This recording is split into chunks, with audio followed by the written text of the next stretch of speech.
അപ്പൊ അവിടെ വേറെ ആനയുണ്ടായ തോന്നുന്നുണ്ടോ ഇത് കണ്ടിട്ട്? തോന്നുന്നത് ബിയർ ബോട്ടിലല്ലേ? ഓ അതോ അവിടെ കിടക്കണുണ്ടോ? അത് കണ്ടിട്ട് പ്ലാസ്റ്റിക് കുപ്പി വരെ തോന്നുന്നുണ്ടോ? ഇതിലുള്ള പ്രശ്നം എന്താണെന്നറിയോ? ആനകള് വെള്ളം കുടിക്കാൻ ഇറങ്ങി വരുന്ന ഏരിയ ഈ കണ്ട പൊളിച്ചിട്ടേക്കുന്ന ഭാഗം മൊത്തം കണ്ട. ഇതെല്ലാം ആനകൾ ക്രോസ് ചെയ്യുന്ന ഏരിയ. ആന സ്വാഭാവികമായിട്ട് എണ്ണപ്പനയുടെ കായ വരുന്ന സമയങ്ങളിൽ ആനയുടെ കാലിൽ ഇത് കുത്തി കയറും. കുപ്പി കുത്തി കയറിയിട്ട് എന്നിട്ട് അത് ഇൻഫെക്ഷൻ ആയി ലാസ്റ്റ് ആന കാല് വലിച്ചും അങ്ങനെ നടന്ന് ലാസ്റ്റ് ആന കൊളാപ്സ് ആയി.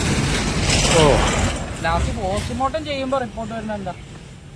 ഇൻഫെക്ഷൻ വന്നു. അല്ല ശരിക്കും ഇവിടെ ഇങ്ങനെ കുപ്പി കിടക്കുന്നത് തന്നെ നിയമവിരുദ്ധമല്ലേ? ഇപ്പൊ ഇവിടെ പരാതി കൊടുത്തിട്ടുണ്ട്, ഒരു കാര്യം ഉണ്ടായിട്ടുണ്ട്.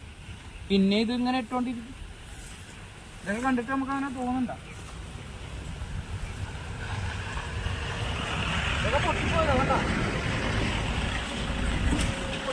കുപ്പിച്ചില്ലി